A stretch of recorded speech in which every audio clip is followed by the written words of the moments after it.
Alors, comment traite-t-on les cancers de l'estomac? Il existe 5 façons de traiter un cancer de l'estomac. La première est la chirurgie, la deuxième, la chimiothérapie, la troisième, la radiothérapie, la quatrième, la thérapie ciblée et la cinquième, l'immunothérapie. En tant qu'oncologue, je diviserai les cancers de l'estomac en 3 catégories. La première est un cancer de l'estomac précoce qui est limité aux couches superficielles de l'estomac. La deuxième, un cancer de l'estomac avancé qui a pénétré plus profondément ou s'est propagé aux ganglions lymphatiques. Et troisièmement, le cancer de l'estomac qui s'est propagé au-delà de l'estomac vers d'autres organes comme le foie, les poumons, les os ou à l'intérieur de l'abdomen.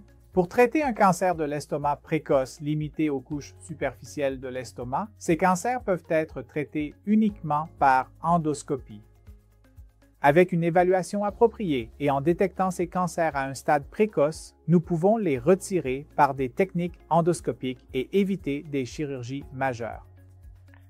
Les cancers qui ont pénétré plus profondément dans l'estomac ou qui se sont propagés aux ganglions lymphatiques peuvent nécessiter un traitement multimodal.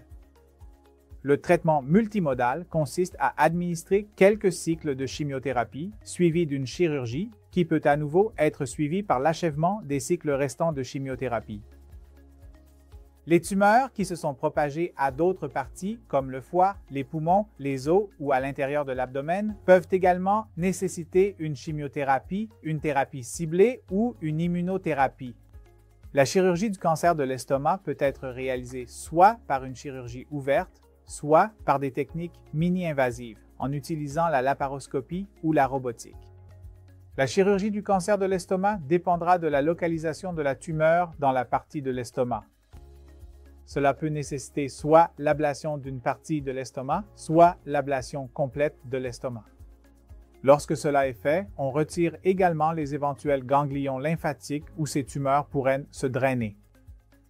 Et une fois que la tumeur et les ganglions lymphatiques sont retirés, le tube digestif doit être reconstruit en reliant soit vos parties de l'intestin grêle afin de garantir que la nourriture puisse passer facilement.